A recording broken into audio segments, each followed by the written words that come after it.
Welcome, everyone. We'll be beginning in just a couple of moments, just letting some of our attendees arrive.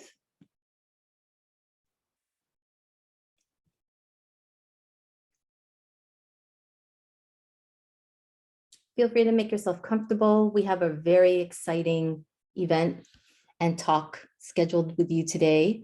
Feel free to get what you need if this is a working lunch or if you need some tea or water. Just give you another minute to get yourself situated. Thank you.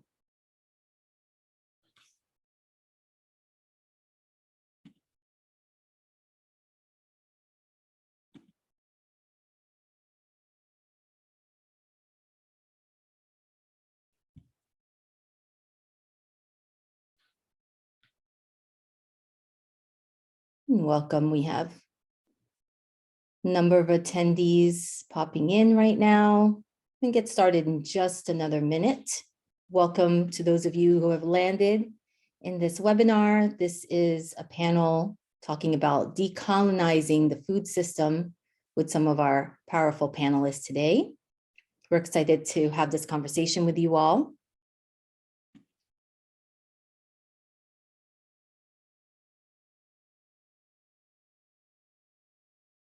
Welcome, everyone. My name is Jennifer Navarro-Marroquin. I am one of the Shape Up San Francisco Coalition co-chairs. We have an incredible speaker lineup for you today to talk to you about something that affects us all because it's a basic human right, food. Food connects us all, and yet our food system today is disconnected, inequitable, and broken. Each one of our speakers brings an incredible wealth of experience and unique perspective about the need to decolonize the food system.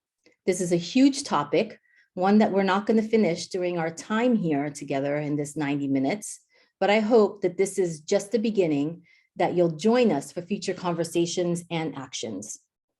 Shape Up San Francisco has been co-hosting with the San Francisco Department of Health Healthy Eating Active Living team a separate series of events on sugar and decoloniality with Dr. Amber McZeel that explores the link between coloniality, decoloniality, slavery, capitalism, and sugar.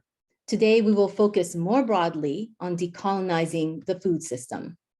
Before we begin, just a little bit of housekeeping. This is a recorded webinar.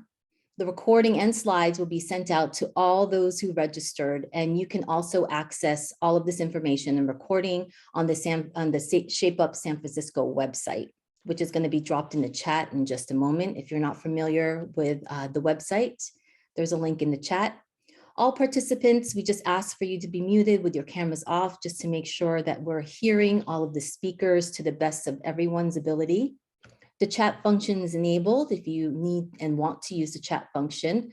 And we ask you now to please introduce yourself, where you're coming in from. If you have any questions, the Q&A function will also be activated, and the panelists and the moderator will see the questions and answers that you have, and we hope to get to them by the end of this talk. But before we begin this powerful conversation, let's just take a moment to arrive right now. And this is just a practice that we have as part of our coalition practice. And it's just a gentle invitation. If it feels right for you to close your eyes, feel free to close your eyes. If you feel like you just want to gently have a soft gaze down, I just invite you to do that right now. And as you do, just bring awareness to your breath.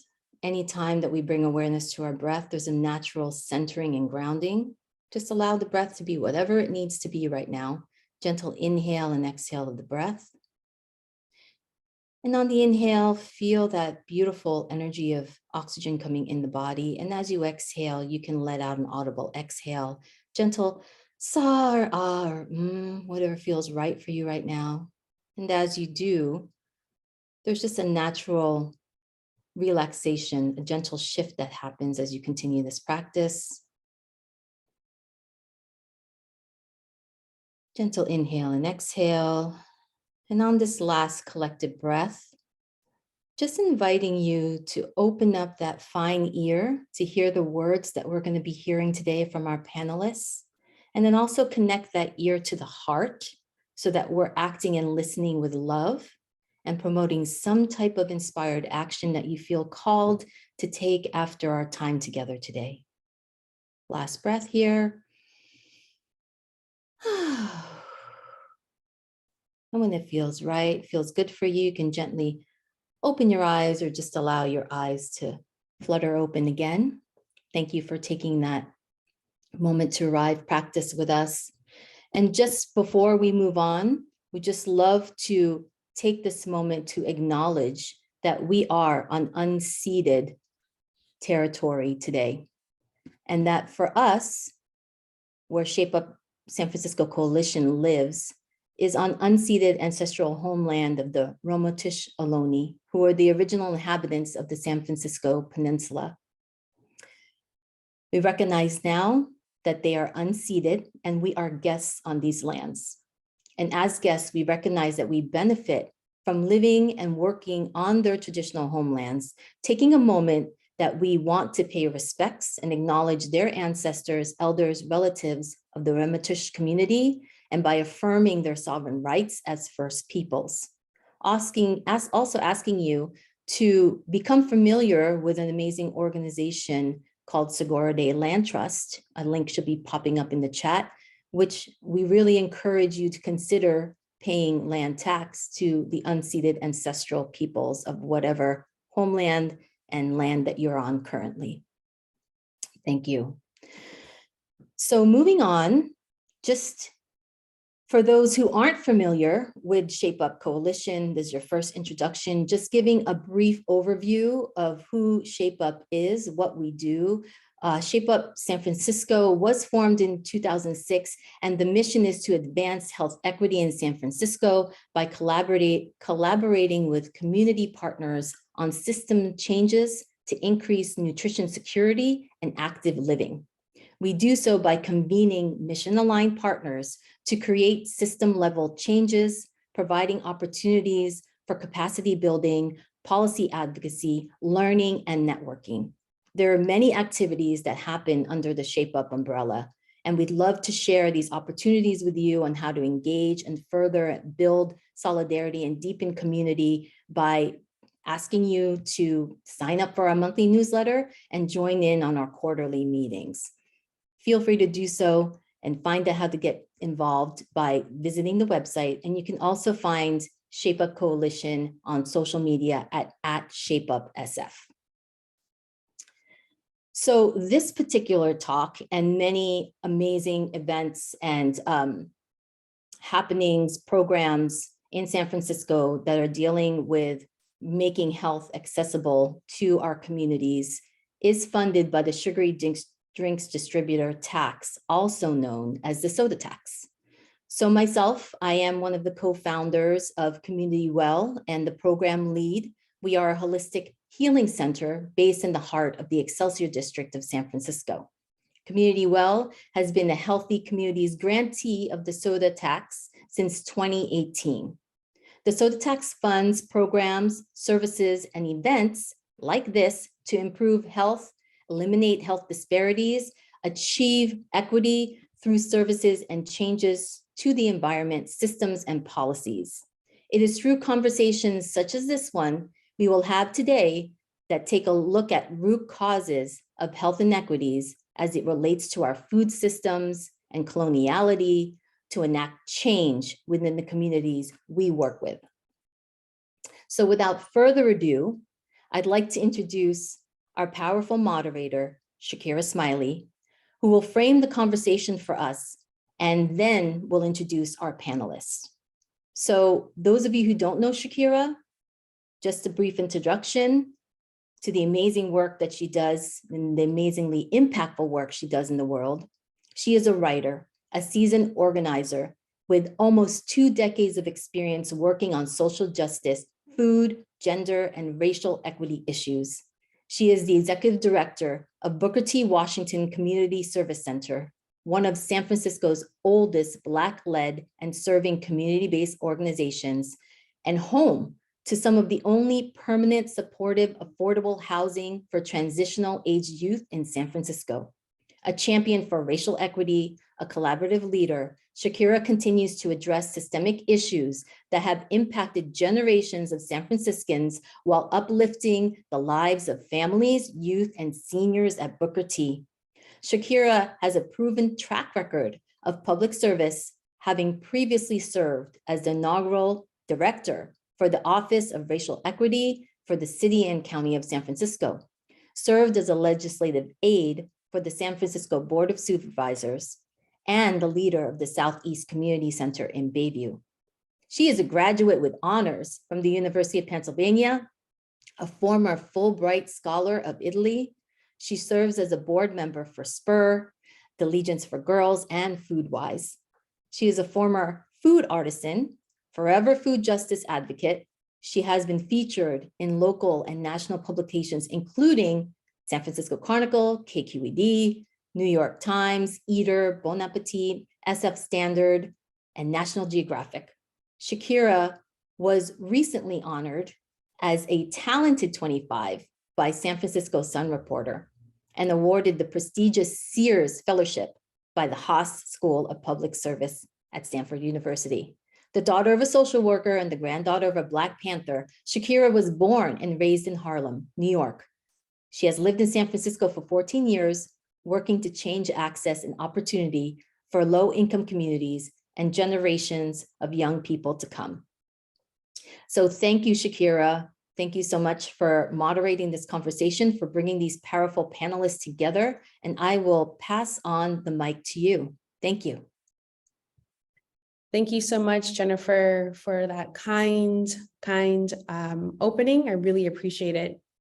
Welcome, everyone. It's fantastic to hold virtual space with you today. My name is Shakirah Simley. I'll be your moderator today as we talk about what is decolonization in food and getting perspectives from incredible women who have been at the forefront of this movement for decades. I'll be introducing them shortly. We will have a conversation and one-on-one questions with each of our advocates, and then we'll move into more general questions and speak as a group.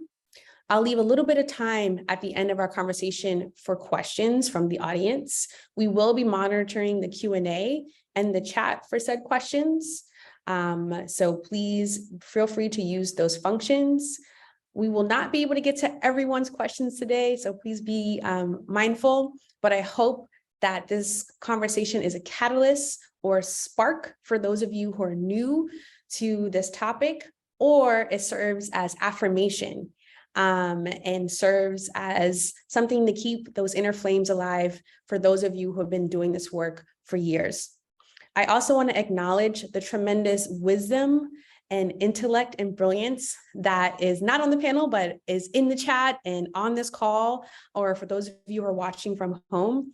Thank you so much for joining us today, and my deep gratitude and appreciation to the Shape Up Coalition for making room for this important conversation.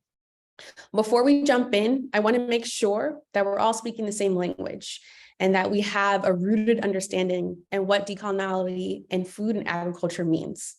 So I want to start by saying that first things first, this is not a new conversation. This conversation in decolonization has been going on for years.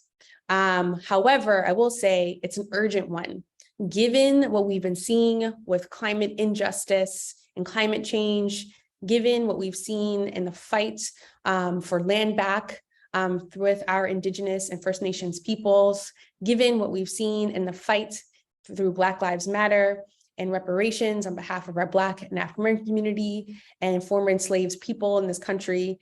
It's time for us to make sure that if we are going to move to a safe, just, sound, non-exploitive, delicious, and equitable food system, that means decolonizing our relationship to the land and our diets.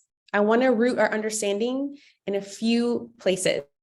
So when it comes to decolonizing food and agriculture, we want to start by centering food within our larger struggle and strategies when it comes to food production, consumption, circulation, preparation, and representation within, of course, we're working within a global capitalistic society and economy. Secondly, we want to make sure when we're talking about decoloniality is that we're centering indigeneity.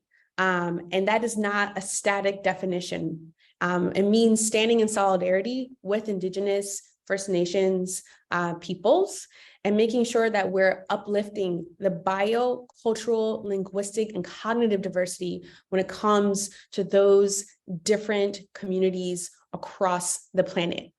It also means uplifting a different way of knowing and a different way of being, as we learn from Melissa Nelson, who talks about this. She's a CEO of the Cultural Conservancy. It also means looking at our everyday practice and liberating our diets from colonial relationships of ownership, production, and consumption, in the way that we think and in what we do. And Decolonizing Our Diets was an incredible book put forth by Luz Calvo and Catriona Esquivel that I highly recommend to help ground your understanding and what that means. And further, when we're thinking about what does it mean to restructure our food system, that means that we're going to have a serious conversation and direct action and policy shift and organizational shift when it comes to the redistribution of land, when it comes to uplifting food sovereignty, and when it comes to redefining our relationship to the land, to nature, and to one another. And some of these contexts were talked about in this incredible article by Rohini Walker, and also in a 2014 article by Raj Patel and a number of his books. So that's just a taste of kind of what we'll be talking about today. And I will definitely leave it to our panelists to talk more about what does it truly mean to decolonize food, agriculture, our relationship to the land, and our diets. So without further ado, I'd like to move forward in introducing our panelists. And may I ask them, Rupa, Esperanza, and Anjali, to please turn on your cameras and we can shift. And if we could spotlight our folks, I would appreciate it. Hey, Rupa. Hey. Hello. It's so great to see you all. Looking great. Okay. First things first, I want to introduce you all and put some respect on your name. And I'll do so quickly. And if there's anything I miss, please let me know. So I'll start with Rupa. So Dr. Rupa Marya is a physician, activist, writer, and mother and composer. She is a professor of medicine at the University of California, San Francisco, where she practices and teaches internal medicine. Her work sits at the nexus of climate, health, and racial justice. Rupa founded Deep Medicine Circle, an organization committed to healing the wounds of colonialism through food, medicine, story, and learning. She's also the co-founder of Do No Harm Coalition, a collective of health workers committed to addressing disease through structural change. Dr. Marya was recognized in 2021 with Women Leaders in Medicine Award by the American Medical Student Association. So congratulations. She was reviewer of the American Medical Association's organizational strategic plan to embed racial justice and advance health equity, which has national implications. And because of her work advancing health equity, she was appointed by Governor Newsom to the Healthy California for All Commission to advance a model for universal health care in California. She has toured 29 countries with her band, Rupa and the April Fishes, whose music was described by legend Gilsad Heron as liberation music. And together with Raj Patel, she co-authored the best-selling book, Inflamed: Deep Medicine and the Anatomy of Injustice. So if we can put some snaps in the chat, some love, some hearts. Thank you so much for being here today. We're super stoked to have you. Moving on. My apologies, y'all. I'm just in this virtual universe. Okay. I'm super, super excited to introduce Esperanza Pallana, who's a dear friend of mine. She is a strategic leader whose passions are community-led economic development through the food lens with equity and justice. She has worked with nonprofits for over 20 years with an emphasis in leadership, systemic change, and policy advocacy. Her work has supported social justice entrepreneurs and movement leaders and removing policy barriers, consolidating resources, and accessing grant and lending capital for their nonprofits and small businesses. As the executive director of the Food and Farm Communications Fund, a participatory grant maker, Esperanza is committed to community-controlled capital structures, narrative shift, and emboldening transformative strategic change. She's not just trying to do it, she is doing it. And I'm so glad to have your voice and your leadership and wisdom today, Esperanza. So thank you for joining. More snaps, more love. I hope you all see the hearts in the chat because you deserve. Thank you. And our last, but definitely not least, Anjali Prasertong, who is an MPH and a registered dietitian. She's a writer and public health dietitian focused on food systems, racial equity, and nutrition. She led an innovative city-funded corner store program in New Orleans that increased fresh food access in low-income neighborhoods and worked with food entrepreneurs in the city looking to operationalize racial equity in their businesses. So incredible work. Now living in Denver, Colorado, she currently writes the reader-supported newsletter, Anti-Racist Dietitian, which you can also follow on Instagram. It's fantastic. Through her Substack, and serves as a speaker and consultant on issues related to food and equity for local governments, nonprofit organizations, and professional groups in the United States and Canada. So we are have an abundance of talent today on our panel, and I want to thank you all for being here and being present. So without further ado, I'm going to move forward into my individual questions for you all, and I want to start with Rupa. So my first question for you is, can you please talk to us about the ripple effect of colonial capitalism on our bodies and the planet? So take it away. Yeah, I'll try to distill. Thank you, Shakirah, so much for the introduction and also for the framing. I'm very grateful that we're talking about decolonizing food systems as opposed to just decolonizing food or decolonizing your diet.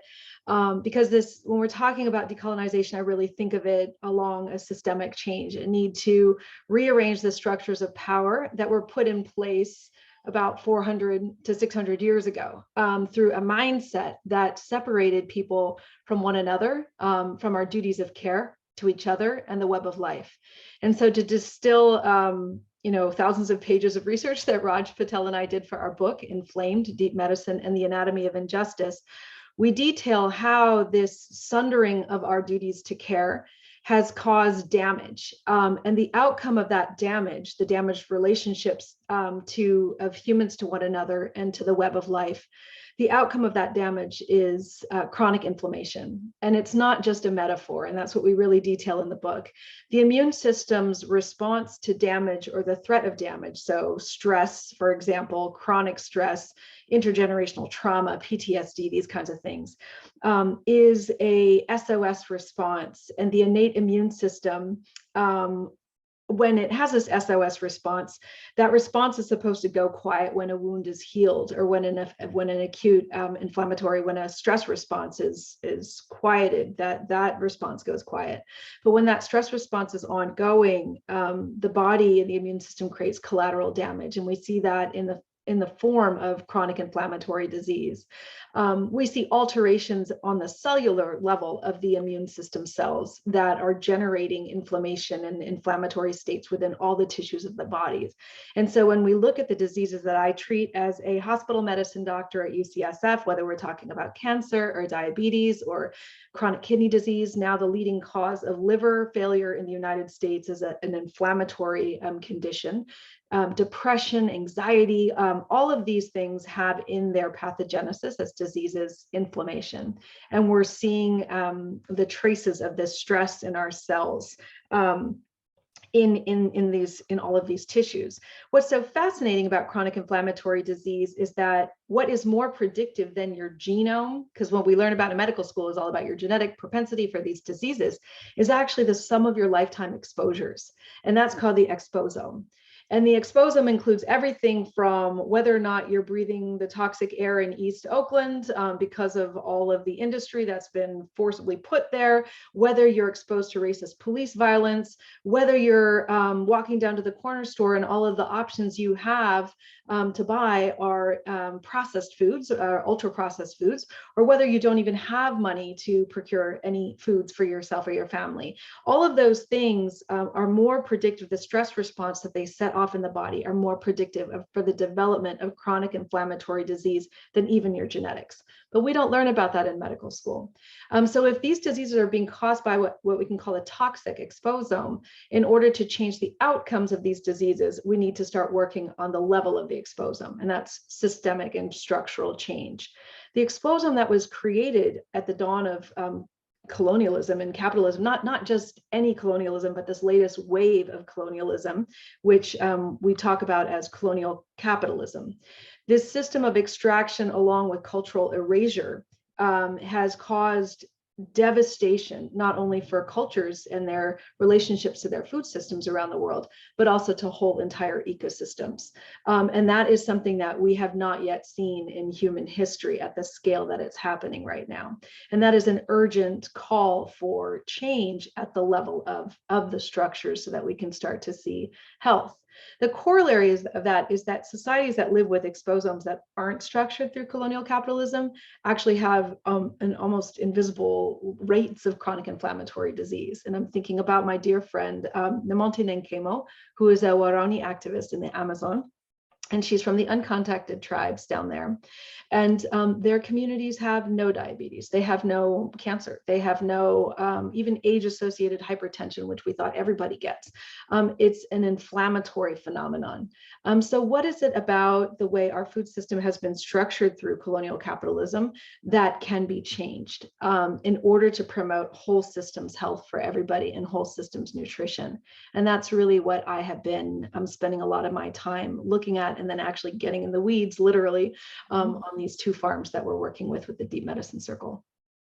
Thank you so much. And I think the analogy between the inflammatory aspects that's happening on our individual bodies, particularly for impacted, marginalized peoples, and that mirrors the inflammation that's happening within our ecological system in the form of droughts and wildfires that cannot be controlled, in the breaking of systems, inflammation of pests, right? All those different things, we can tell our world is feeling, as you say, inflamed.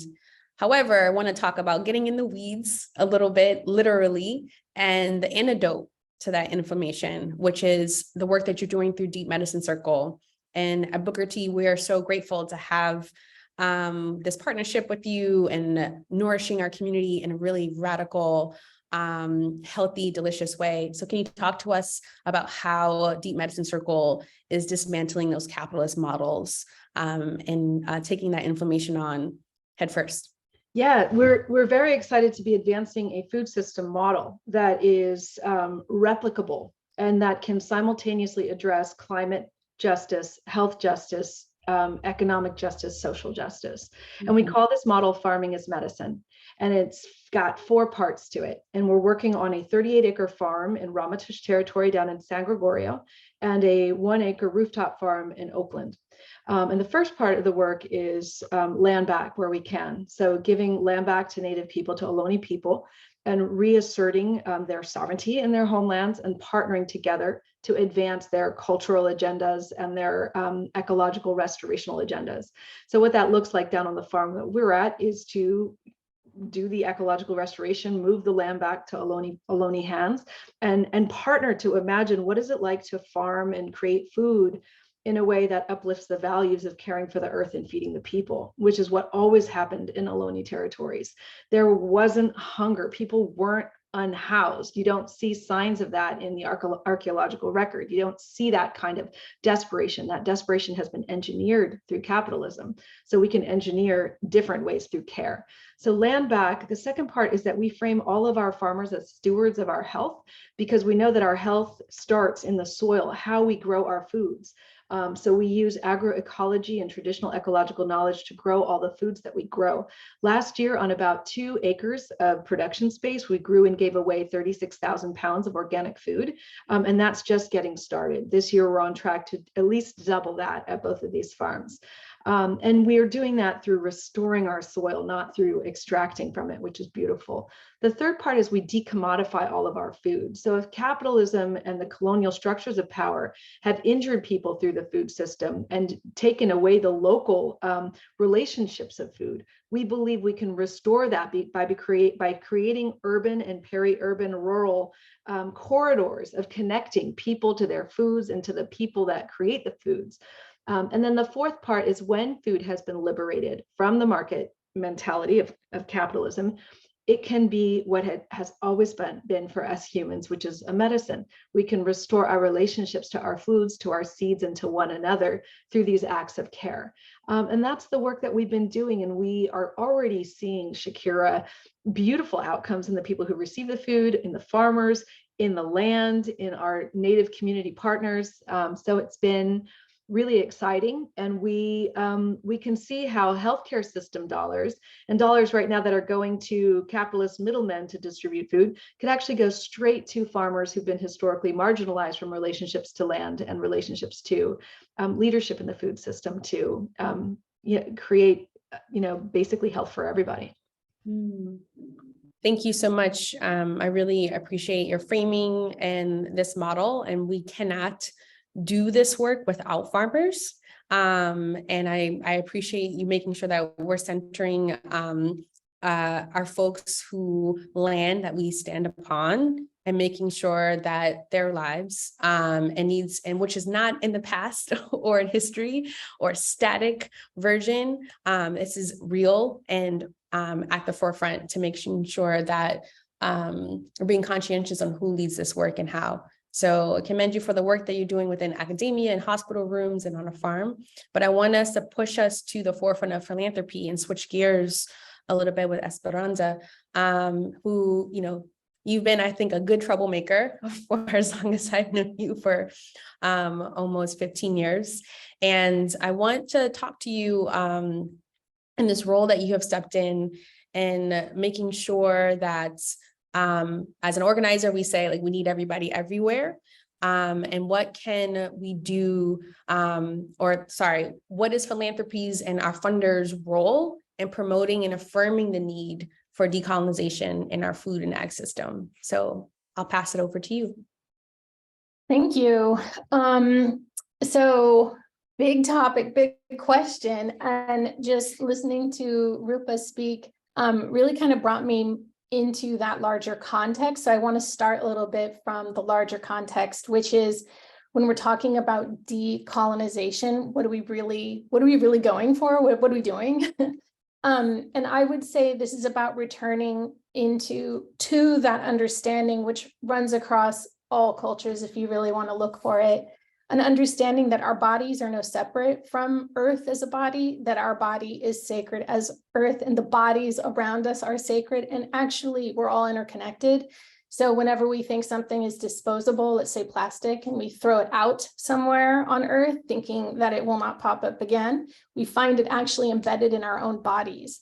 So it's just one continuum. So I'm placing emphasis because as I was listening to this conversation about inflamed, that it's all a reflection, because we are in relationship. We can talk about returning to the ecological relationship, but the truth is we are always in it. It's just consciously returning and becoming intentional in our actions in that relationship.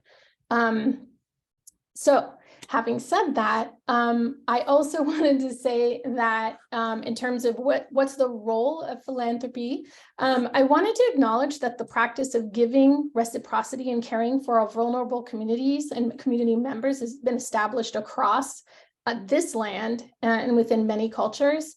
But the practice of ownership, taxation, and tax breaks was not part of this land. It came with English poor laws in the 17th century, actually, and those have their own origin, back in England, and Elizabethan laws traveling through. But with those English poor laws coming through the colonies, legally there were established charitable uses, the gathering of taxes for paid services.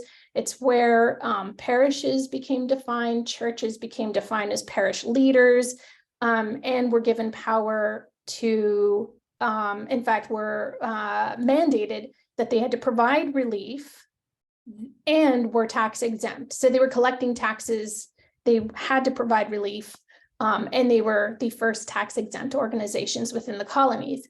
So growing out of that, as the US was leaving its colonial structure and becoming independent as a nation, were also laws restricting women who were part of families that had amassed really unprecedented levels of wealth on this land. had no power to actually hold those assets. They had limited control. And so, they were able, through, again, an evolution of policy, they were able to conduct business and have sole ownership of financial gifts given to them. And this was a way to actually create businesses, was through charitable purpose and utilizing those laws.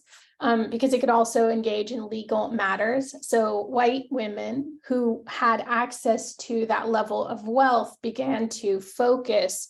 It was also a place where they could be employed. There weren't really opportunities for employment for women. So you suddenly see through history the development of hospitals and boarding schools and orphanages, and places where vulnerable communities were being directed, or in the case of boarding schools, absconded and forced into it. That's, I think, what you really start to see is the development of processes that were to condition the populations to act within the framework, within a colonized framework. So I'm placing emphasis there because when we talk about dismantling, we have to look at that history of where those nuances are, where that's embedded. When we're talking about public health, that's an institution where this has been deeply embedded. And so the framework of charitable action, the framework of following curriculum that is meant to be further conditioning is deeply embedded within these institutions. And I think, therefore, it's always been an area of focus for me where we can, really disrupt and start to look at how do we utilize the platforms that we have available to us to really return back.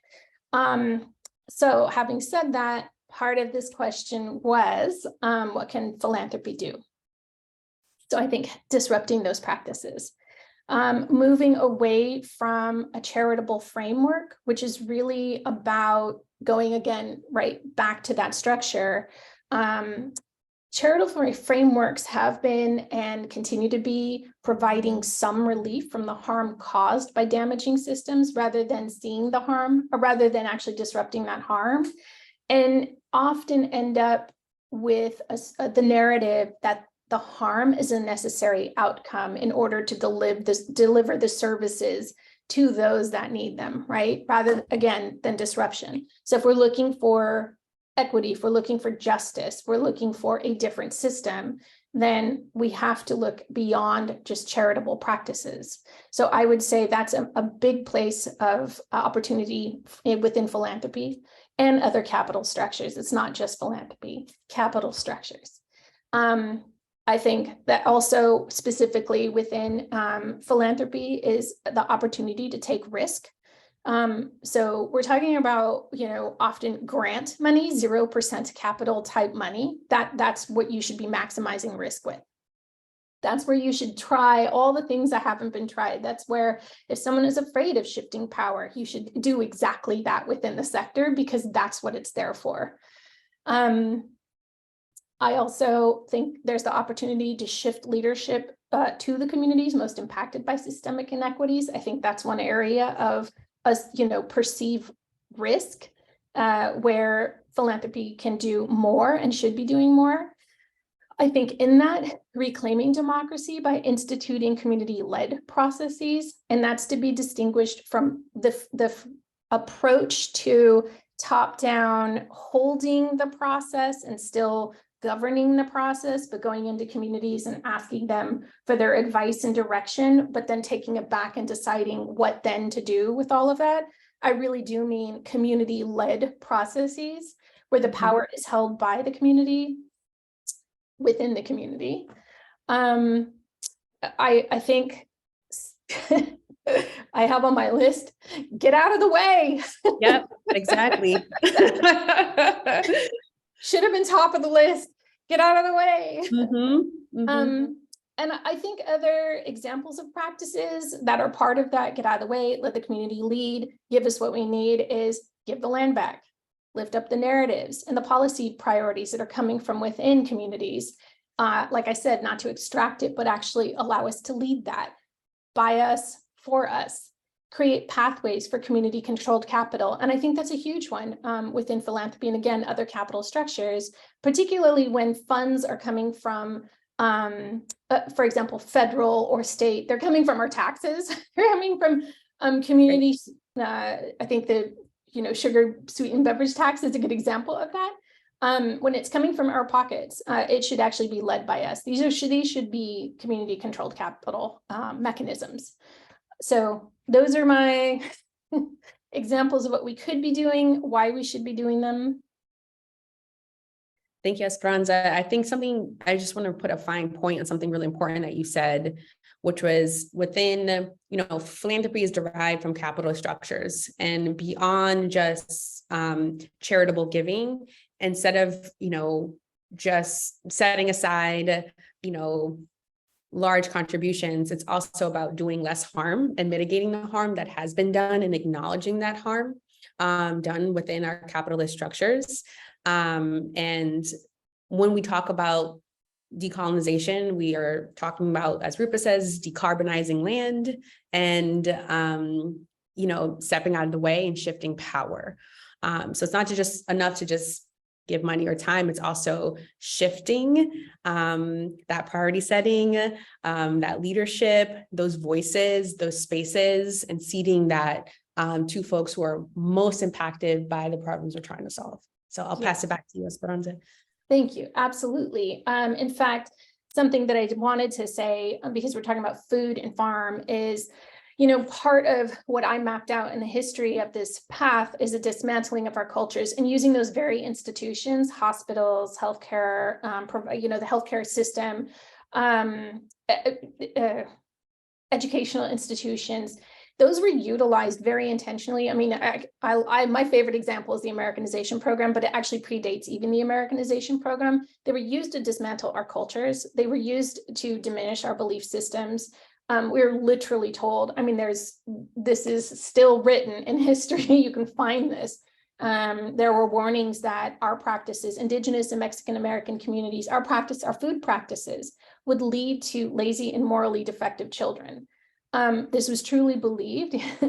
And so, that diminishing of our practices, the confusion that it has caused, the separation from our own sense of, really, at the end of the day, our practices of land-based spirituality. That's where our spirituality has been centered with the land. And with that, our connection, those extended ecological relationships. And so this is very much, about returning to that and supporting those mechanisms that allow us to return, because I believe that with that are also those mechanisms for our self-care, for the care of our bodies, for our mental health care.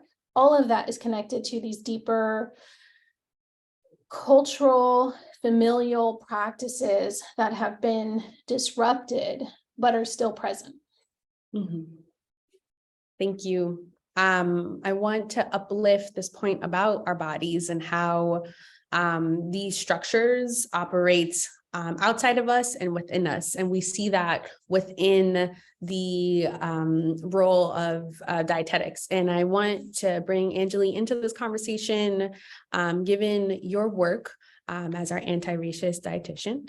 And my question for you to add to this conversation is, how can we unpack nutrition and dietetics and how it's been deeply, deeply impacted by racism and colonialism? We see diets as individual behaviors and functions, but based on your incredible work, I think you problematize that. So I want to bring you into this conversation and help us unpack that when it comes to decolonization. Yeah, thank you. It's funny because just listening to Esperanza talk, there's so much similarity between the origins of philanthropy and the origins of modern dietetics, which really started, in the late 1800s, early 1900s during the progressive era as a way to basically professionalize housework and have kind of an educational and professional outlet for middle-class white women. And at the same time as sort of the beginnings of an educational pathway for dietetics was beginning, there was also, eugenics was becoming very popular, very much tied into diet and food. And there was this idea of just kind of controlling your environment as a way of bettering yourself and bettering your race. Of course, with emphasis always on whiteness and white diets. And again, that beginnings of that disconnection from other cultural diets, the belief that if you ate things with too many spices or mixed foods, that those would be bad for your body. And also just the valorization of science, which is the opposite of what we sort of framed at the beginning of the different ways of knowing and being. This emphasis on nutrition as a scientifically rooted practice really made it so there was only one way of being. There's one right way to eat. And this, I think, can be just seen echoing through time and still very much happening today. If you look at, for example, how the Mediterranean diet is held up as the ideal way to eat, without acknowledging that the scientific backing of that diet is based on science that was primarily done on the bodies of white Western men, and is the most studied diet. So, there's many other diets around the world that are based on grains, vegetables, fruits, lean proteins, but because they don't have the kind of money and scientific backing that the Mediterranean diet does, they don't have that same cultural cachet. And so not only is there this sort of historical bias for one specific way of eating, it also is pushed today on all sorts of people, no matter what their cultural food preferences are, and how hearing this is the healthy way to eat. Your way of eating is not mentioned in all these handouts that I'm giving to you. How does that make people feel about their culture and their connection to it? And if they're doing the quote unquote right thing for their body and their health. So acknowledging that history, and I also think in listening to the three of you in this conversation, I just want to uplift some of these core concepts and these threads. So it's like, how are we acknowledging history, knowing where these ideas, these structures, these values are coming from? Who gets to say how we eat, where we eat, how the land is consumed, who gets to stay in power, and how is that power maintained over time? And how can we continue to address, to fight, to protest, to write, to show up, to farm, to confront these needs? So I appreciate that. And I think I had another follow-up question for you as far as I want, and this question did come up in the chat, like how do we also address fat phobia kind of in the context of dietetics and nutrition when it comes to decolonizing our bodies and whose bodies are accepted. So I just want to offer that up. Yeah. And this also, this idea of, the eugenics had the sister science of euthenics, which was all about control of the environment. And that very much is felt today as well through this idea of healthism, which is that our personal health is really the full measure of our well-being, and our personal health is our personal responsibility. So there's kind of a morality that gets mixed into that says, if you aren't attaining like the highest possible personal health, then that is some sort of failing on your individual fault, rather than acknowledging all the other larger systemic forces that, that Rupa was talking about that have such a huge impact on our health. But I do just want to kind of have a call in this space of, food, people very much interested in food justice and food sovereignty, and say that even in these spaces, I can see these echoes of healthism and morality around people's personal food choices, because it's not just about, it's so complicated, and there is so much stigma around being fat, having a larger body, having a different body. And it's hard to detach ourselves from that as we interact with people. And I think fat phobia is something that is very much not grappled with yet in public health systems. And it's something that it's really important to just accept all kinds of different diversity. And I think one way that this sort of healthism shows up and stigma about different types of bodies and different choices is through the emphasis on nutrition education in particular. And to just, again, like imagine if all the money that we put towards trying to educate individuals and the choices that we think that they should be making, what if we instead reimagined what a body could look like, what is healthy, and what if well-being was more than just personal health, but really the communal and community health of all of us. I love that. Thank you. And also an important reminder, even though this conversation is in broad scapes and lots of ways to enter a conversation when it comes to decolonization and food, we need to organize at intersections. And making sure that organizing is inclusive, it's based in dismantling oppression, and it is recognizing who's in the room and who gets to speak for whom. So I appreciate you answering that question. I want to have the four of us talk a little bit more. I think I want to say that the antidote or there's no one solution, but if we're going to decolonize, what are we moving towards? And you all have said this in different ways, but we're moving towards liberation. But I want to unpack what that looks like. So what that emancipation can look like. So my question for all of us to talk, it's like, so how do we emancipate ourselves? We talked a lot about capitalist structures today. So how do we emancipate ourselves from exploitive economic models within food, nutrition, and agriculture? And I think based on each of you and your experiences, you can talk about what that looks like. So I'm going to push it back to Rupa. What's a way in which that emancipation is looking like, can happen, dreams that, yeah, there.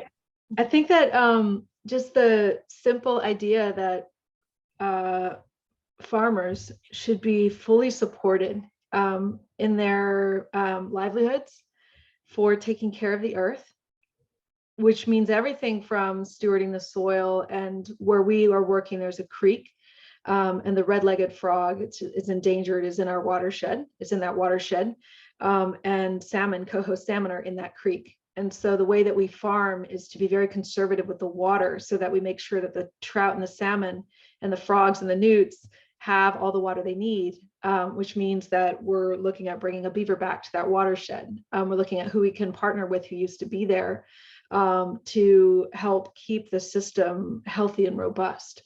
So, but farmers, those who are stewarding land and taking care of the land and growing the food so that it's nutrient dense, growing the food in a way where we're enhancing the micro and macrobiology of the soil. That stewardship is a service not only to the people who will receive the food, but to everybody who lives in that community, because of what's happening to the air, what's happening to the water, what's happening to the soil, and its ability to hold and retain water and sink carbon. So there's, if you look at it that way, that the people who are engaged in that earth care, and it's not simply just a farmer as a profession, but it's also our Indigenous community members who are reconnecting with their cultural practices on the land and teaching us about the cultural practices. When they make those things sacred, when they re-enter and remember the way that those relationships are sacred, we reorient ourselves as guests on stolen land. And this is something very powerful that Karina Gould from the Sogorea Land Trust, which you all mentioned at the top, we interviewed her for our book Inflamed, which that interview is so resonant to me. Like, you know, what you see is a parking lot, but what I see is a shell mound. I see a sacred site.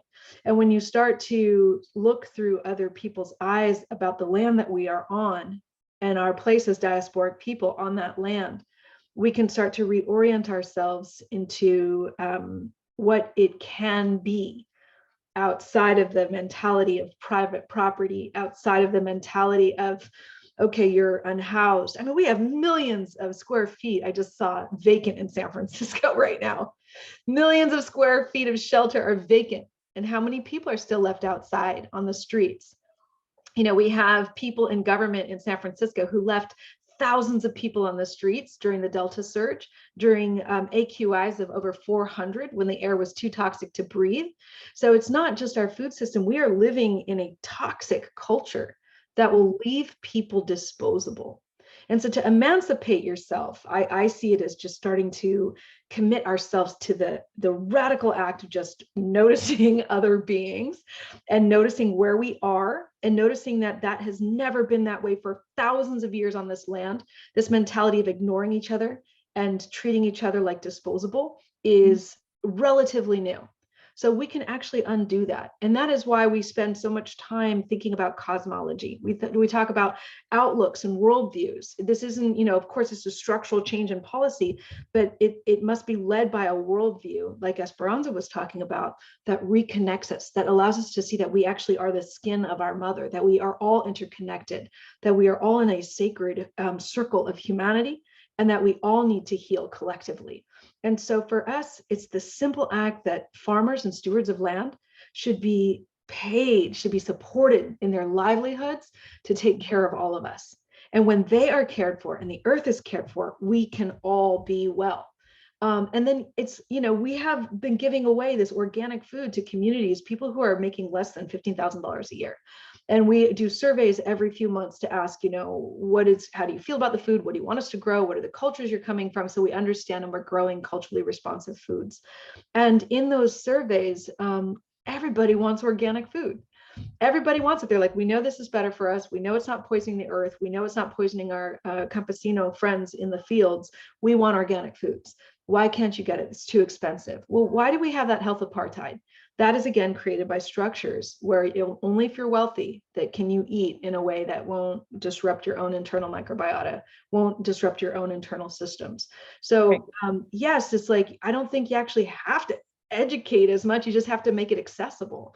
And that's why we do this, you know, zero barrier access, decommodify the food, let it re-enter its sacred relationship as a being that communicates our care. And that's what we're doing. Thank you. All right, we're getting some fire here. So I appreciate that, Rupa. So decentering ourselves, uplifting those agroecological systems, taking that worldview outside of just the rural environment, but also cities and how we treat ourselves and others. Esperanza, what does that emancipation look like for you within food and agriculture? Well, I think there's a lot of overlap. And I think before we get into, you know, a topic specific, you know, of food and agriculture, it really comes back to us as individuals and within community. I think that when we can accept what is, accept what can't be changed, and recognize all the opportunity and what we can become now, that it can open up our perspective to even define what the problem is differently, and from that generate different solutions. And I think in the most generalized way, that's what I'm just re-articulating what Rupa has shared. I think we need to return to that. I think our society needs to go through a transmutation of taking all of that harm that has occurred and feeding it through the, let's say, the filter of the land to become basically compost it. What I'm saying is compost it, take all that nastiness, as we do, right? As does happen. That is what fertile earth is made from, and allow it to be a generative source. Let's put it back where we need it, direct it. But, you know, to do that, you have to recognize what it is. And I do feel like that's where we get stuck, in naming what it is and where it belongs. It no longer belongs active. It's decomposing. It's no longer good. We need to put it back into the earth and allow all that magic to occur so it can come back as something fertile, generative. That I think that's where our solutions are in the metaphor of it. But I think we're all looking at that same, turning, I call it re-indigenizing. I think that's true, not only to this land, but re-indigenizing to all of our cultures, and to look back to what our land-based practices have been across our cultures, look for those stories, reconnect to those narratives, and breathe life back into them. Thank you, Esperanza. I love the beauty of that metaphor. But yeah, compost it all. Anjali, what's coming up for you in this conversation when it comes to that idea, that liberatory structure that will make things real for you? Yeah, I think it's just completely divorced from capitalism and buying our way to health and a good diet and a better planet. I think it's needs to be, what if food was a right that everyone had not just access to, but was just expected, that we would all live in a world where children at schools were served food that was free and everyone kind of enjoyed the same things. In the current system, it's just stratified, and everyone seems to be okay with that stratification of, okay, well, if you can afford it, then you can do it. And not only that, you should do it. You have an imperative to do this for the earth and for yourself, instead of just making it a right for everyone. And so that's what I'm envisioning.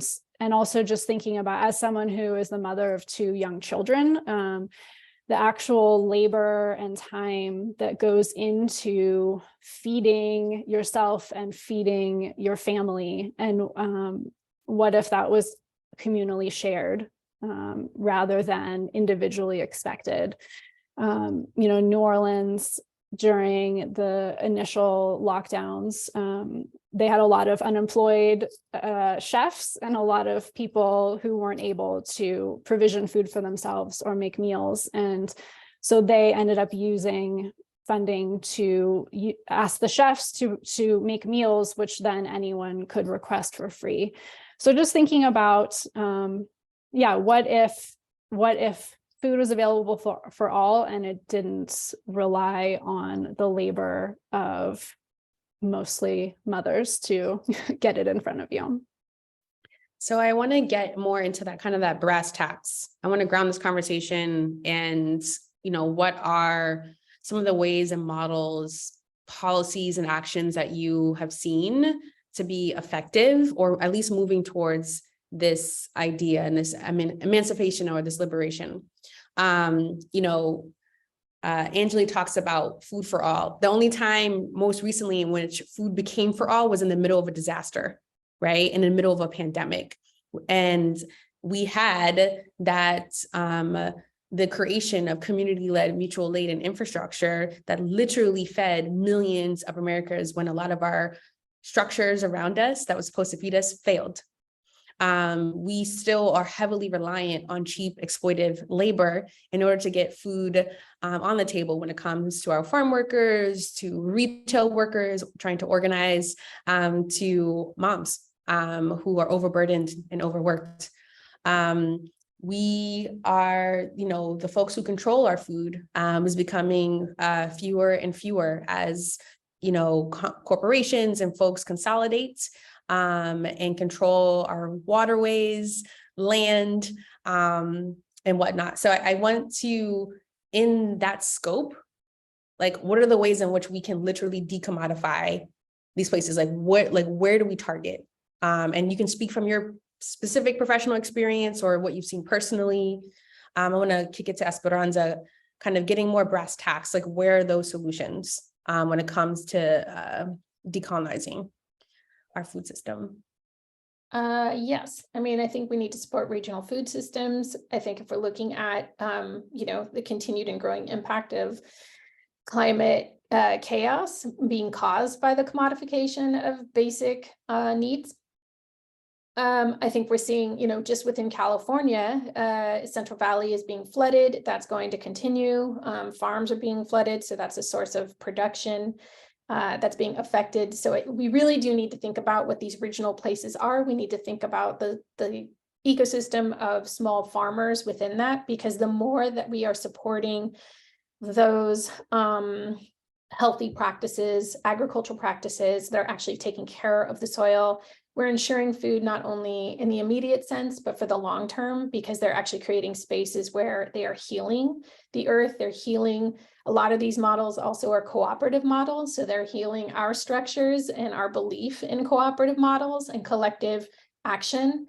I think those are all across the nation. Our fund, the Food and Farm Communications Fund, is national. And so we're looking at these examples across the nation that are growing. And that's who we work with, because those are we need to hear about those stories. We need to know where they are connected. So I think supporting that, supporting that shift away from, that individualized, looking at, that individualized understanding of nutrition around it's just a personal act. Right. It's not. What option do we have if we're in a neighborhood that has predatory marketing and placement of fast food companies that are also offering, right? We're stuck in a system, we're stuck in a cycle. How do we disrupt that cycle in the immediate and actually support the presence of those institutions that do care, who are also providing, they're working with those farmers that we need to be supporting our regional food shed. They're bringing us food that conveys love. I would encourage, anyone who's within the area to walk down the aisles of the Mandela grocery store, the grocery co-op. Walk down those shelves, because walk down the aisles, look at the shelves, because the shelves tell a story of what the folks who run that want for their community. You cannot find high fat, high salt items at all within the store, because they won't sell it, because that's not what they want for the community. Find those places, support the existence of these structures that speak of that and want to actually foster the next generation within their community. Thank you, Esperanza, for those tactical but incredibly important ways in which to ground our understanding and what that decolonization looks like in our practice on a day-to-day basis and also on a larger basis. Anjali, what does that look like for you? I'm just very encouraged and focused on institutional food. For example, in schools, it would be incredible to have those same sort of care and intention put into places like prison food, congregate eating for seniors. There's so many opportunities there in both sourcing and supporting local food systems and farmers, and also improving individual and community health through these other mechanisms that don't require that constant push and pull of individual dietary choices, but instead more systemic solutions that really improve things for all. Like Esperanza was saying, just, there's so much going on. I worked with entrepreneurs who were operationalizing racial equity in their businesses, and find it's really, with the Amazonification of everything these days, it's just so important to support local businesses that are, like Esperanza was saying, are trying to change things for the better for their communities. So that is an individual action that can support a larger, more collective solution. Thank you. I'd like to also add to this conversation. I think it's important for us to do the local and organizing work that's going to take to make food a human right, on the local level and state level, particularly in California. California has the fourth largest GDP in the world. We're one of the largest agricultural exporters in the world as well. And yet 1 in 7 Californians suffers from food insecurity. That is a shame. And in order for us to take responsibility, I think will take local and state policy change and what that can look like. But that work can only be done with the voice of community at the center and front. So our politicians, our sailboats, we are the wind, we need to blow. Now is a time to blow. There are some incredible local policies and laws that are being moved through the state level that would democratize that process for us, from a fruit and vegetable supplement for local farmers to thinking about food as medicine and thinking about how Medi-Cal can be a part of that process. So, but we need to make sure that what's happening for the folks who represent us, and not just with our policies, but also with our budgets, right? So to use a quote from Biden, right? You know, show me your budget and I will show you your morals, right? So what are we actually investing in? Who is fed? How often and how well? And how do we make sure that's integrated and treated as importantly as our most basic functions in a city? And we learned that in the pandemic, right? It came to, well, we didn't learn in the pandemic. We already knew that was going to happen. The pandemic made a lot of things abundantly clear for our community. So from my perspective, I'd say definitely that local organizing, that advocacy, that hard work that's going to take to make food a human right for Californians and beyond, I think is incredibly important. There's also been a lot of work being done by the People's Food and Farm Project, which just released their vision for what a fair, just, and sustainable decolonized food system can look like. I'll put the link in the chat so folks can check that out, which will hopefully also lead to policy solutions going into the next election cycle. I'm going to give Rupa the opportunity to answer this question. I have one more for you all before we head to questions. So Rupa, anything to add that hasn't been mentioned yet? Yeah, I just think that when we talk about this, it's important to recognize that the system of capitalist agriculture has destroyed the planet. In terms of our climate stability, the kinds of things we're seeing with tillage, the use of fossil fuel-based inputs, the transporting of foods from here to there. And it is really that system of the commodification of food that it's critical to take on when we're looking at these policy structures. So we just don't put like some band-aids and patch it up and go, here we can sort of tweak this capitalist agricultural system and still have a healthy decommodified or decolonized food system. If we're talking about decolonizing the food system, we have to take on the whole capitalist mentality and market structure face to face. And so some of the things I've been thinking of as, and a group of us have been thinking of as solutions like brass tacks.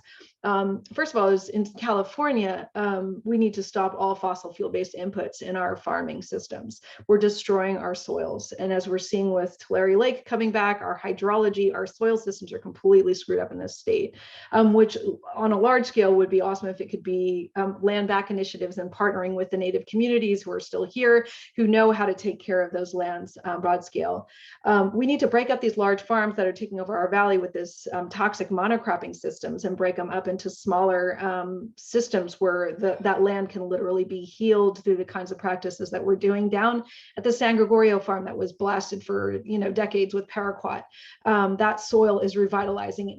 It's been 2 years and we're watching the soil come back. And that's important because when the water was really high in the last few months, farms flooded on both sides of us, but our farm was able to really retain water in a different way in terms of how the land has been shaped and how the soil is being stewarded. And these are really important issues that are timely in California. It involves bringing back beaver, following the work of Chief Colleen and the Winnemem Wintu to bring salmon, which is a major nutrient pump that feeds all of California and our valleys. So there's ways that we should be thinking about our food system is connected to the earth systems. And we can't really do that by tweaking capitalism. We have to start advancing a care economics, and that is something wholly different, and it's time to imagine that.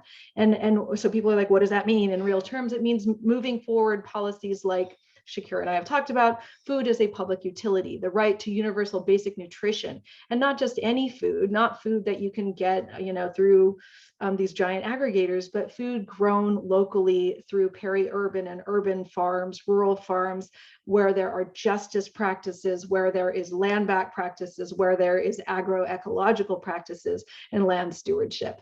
And that food, it's abundant. You can create tons of food. It's actually most of the food on planet Earth is created by mostly mostly women around the world farming in this way. So when people say, you can't feed the world without industrial agriculture, it's not true. You can't dominate the world with a toxic food system without industrial agriculture. That if we want to heal the land and feed the people, we have everything we need to do that. And we just need to advance some sensible policies to make that health system, and I see it as a whole system of health, possible. So let's kind of end this section with what is possible. I want, given the expanse, the complexity, the heaviness of this work, what keeps you all grounded? How do you remain whole? And how does decolonization kind of show up in your personal lives beyond food? I can say in terms of where it shows up, is to ask the other question of where colonization shows up, where it's internalized, where we each struggle, where I struggle, even with what that looks like inside of myself, my sense of the world, my sense of my own body. And every time that comes up is an opportunity to, decolonize. It's an opportunity to play with my own metaphor of like, what can we change, what can we not change, and what gets composted? Where's the opportunity for growth? How can something be used, something harmful be used for growth and for healing? More than growth, healing, for healing, not, just myself healing my connections, healing my relationships. So I think that's the opportunity in a very personal way. It comes up in a lot of different spaces. But I think there's the what can we do now? I felt like Rupa did a mic drop with that. I mean, there's the outline. All of that is real. All of that, and what lifts me up? What makes me believe this, truly believe that we can do it? Because those practices, those opportunities are embodied by the people I am in community with y'all, with the people that showed up on today's presentation. We are embodying it. It's real. It's happening. I witness it, the beauty of it, the healing, the grieving, the calling to all of that is happening in real time. And so it's here, and the opportunity is there to connect to it. And so that lifts me up. Thank you, Esperanza. And I too take solace in joy in these spaces. And next time we clearly need to do this in person and over something delicious, and maybe outside. So Shape Up Coalition, that's a nod to you all and how we can continue this work. But thank you, Esperanza, especially on that note of personal, but also collective healing. Anjali, what gives you hope, and how does this show up in your personal life? So like Esperanza, it comes from community and being with others. About 2 years ago, I moved to a completely different city where I knew very few people. And the way I found my people is just gathering with others who care about food and food systems and making them more equitable. Joining my local food policy council, and just finding others who dream of something different. And then also just nature. Part of why I moved was to be within a city that has more connection with the outdoors, with animals, with mountains and trees. And honestly, just being in the trees sometimes really helps. And then also just hearing stories of people who are doing it elsewhere in the world. As Rupa said, just stories from smallholder farms and communities where those farmers are thriving and have created new systems to support themselves, just brings me hope to think about a different reality. Thank you. Thank you for sharing. Okay, I'm going to, and Rupa, maybe you can answer this question in the context of audience questions, but we only have about 7 or 8 minutes left for this conversation. And I do want to get to a couple of our community questions. Thank you all for your active listening and the robust conversation in the chat. One of the questions that we received from folks was in regard to food banks. So the question was, how can food banks decolonize and address the root causes of food insecurity, poverty, and structural racism? Or How may food banks contribute to decolonizing our food system? Who would like to take that question? I can. All right, Rupa. So just like Esperanza mentioned, like educational institutions, hospitals, these are part of the colonial structure. Food banks are part of the market failure of capitalist agriculture. They can't be decolonized. You can't decolonize capitalist agriculture and be like, here's your decolonized version of something that was, created to be the softener of the violence of the system. And so they can, just abdicate their role and give all that money directly to farmers who've been historically marginalized from the food system to just feed community. That's what we want to see happening, is moving those funds, the funds that go to those mitigators of capitalist violence, directly to farmers in the urban and peri-urban and rural communities to feed the people and heal the land. That's what we'd like to see happen. So no, they can't be decolonized. Thank you, Rupa. Thanks for your real talk on that, right? So in rejecting the economic violence, reshape, redefine, restructure, and shift power.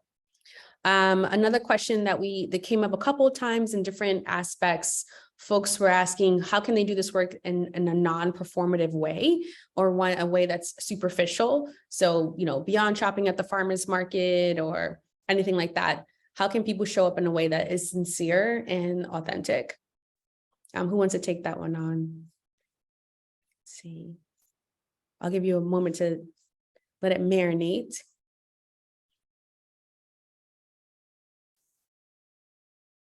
I feel like, I feel like Esperanza and Rupa have already, and I think Shakirah, you as well, have already kind of hit on it, which is taking action, not just, educating yourself, and then getting out of the way and ceding power would be my recommendations, because when something is performative, it's about you and how it is making you appear, how you're performing this action.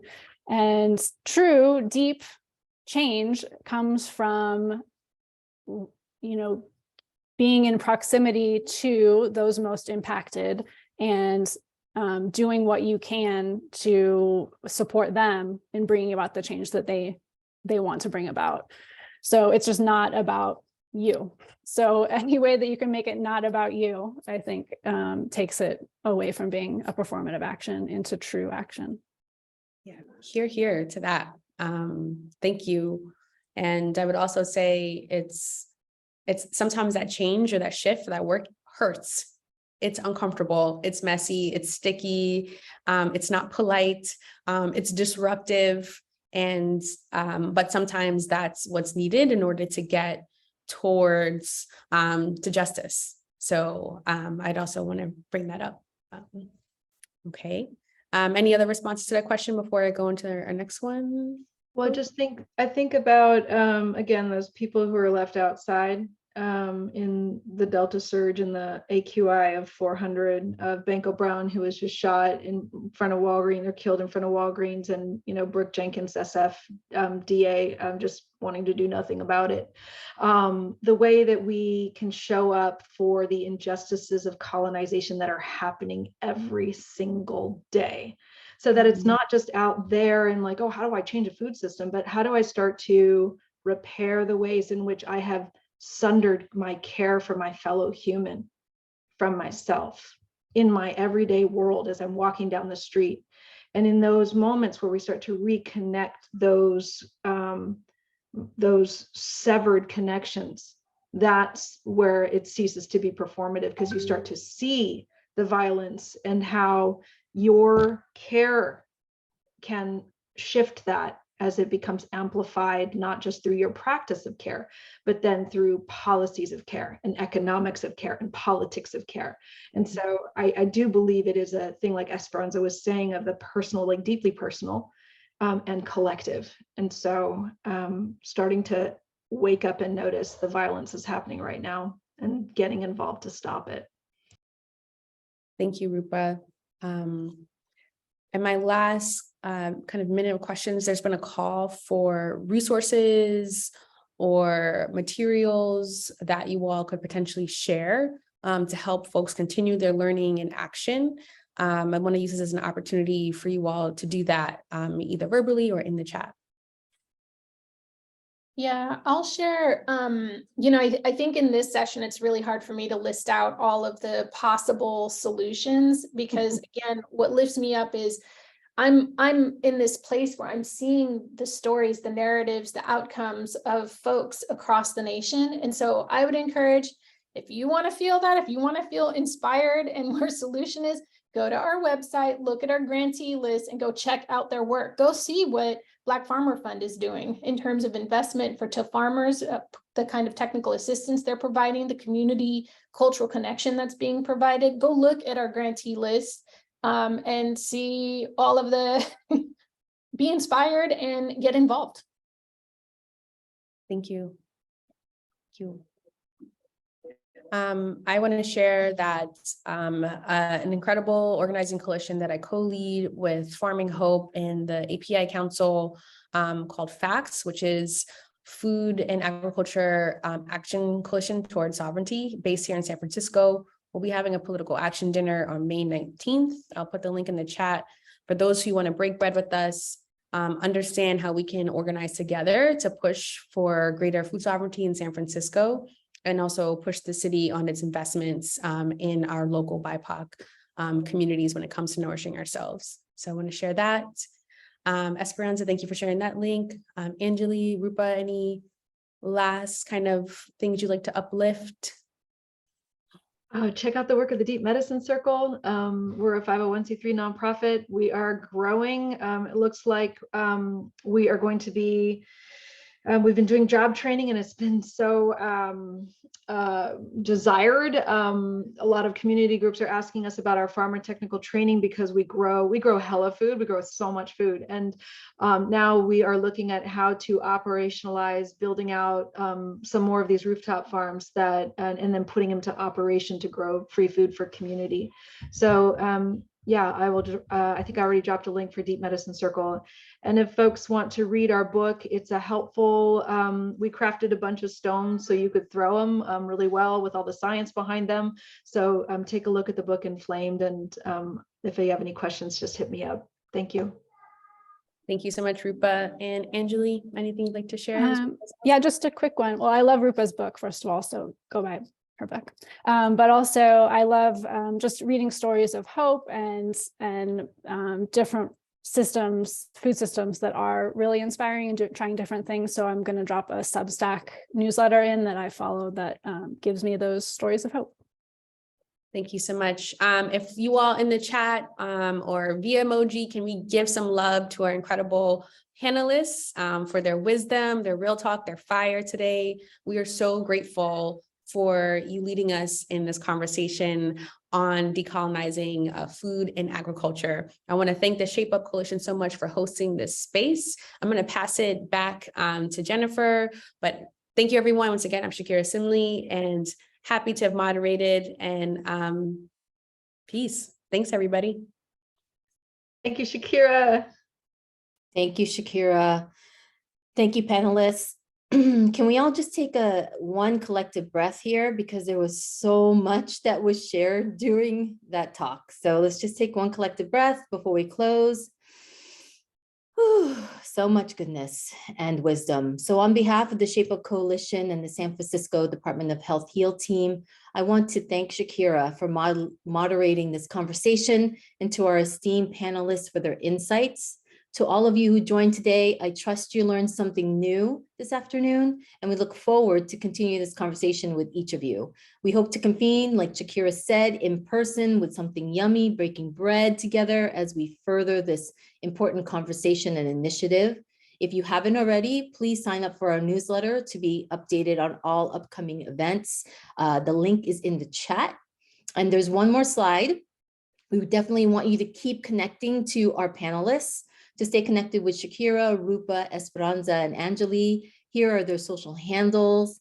When the webinar ends, you'll be asked to take a quick survey. Please take a moment to fill it out. It really helps us to see how this moved you and the value of this talk and helps us to better do events in the future. If you'd like to keep this conversation going with us, please provide your name and address and we'll add you to the newsletter list and keep you up to date for new opportunities, just like Shakirah uplifted in the panel, and also like this upcoming event for the Center for Science and Public Interest. They're hosting a webinar on May 16th about Indigenous communities and food justice.